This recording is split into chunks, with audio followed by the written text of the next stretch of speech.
ఒకటే మాట అడుగుతున్నా అధ్యక్ష, 10 సంవత్సరాల మీద అధికారంలో ఉన్నప్పుడు ఐఎంజీ భారత పిల్లిరావు అనే ఆయన దగ్గర భూమి ఉన్నప్పుడు మీకు బాధ లేదు, దుఃఖం లేదు, ఆ భూమిని వెనక్కి తీసుకురావాలని ఆలోచన లేదు.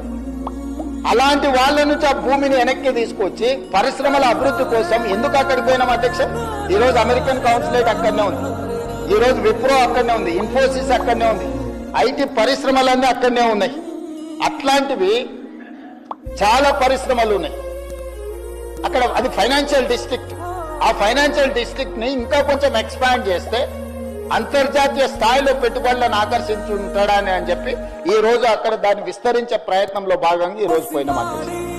పరోక్షంగా కోర్టులకు చేపిస్తారు, పరోక్షంగా పిల్లల్ని రెచ్చగొడతారు, యూనివర్సిటీ ల్యాండ్ తీసుకున్నారే. ఐఎంజీ భారత్కు పోయినప్పుడు లేని బాధ ఈ రోజు టీజీఐఏసీ పరిశ్రమలను నెలకొల్పుకోవడానికి, పెట్టుబడులు పెట్టడానికి, వేల లక్షల ఉద్యోగ అవకాశాలు కల్పించడానికి ప్రయత్నం చేస్తుంటే ఎందుకు అభ్యంతరం పెడుతున్నారు అధ్యక్ష?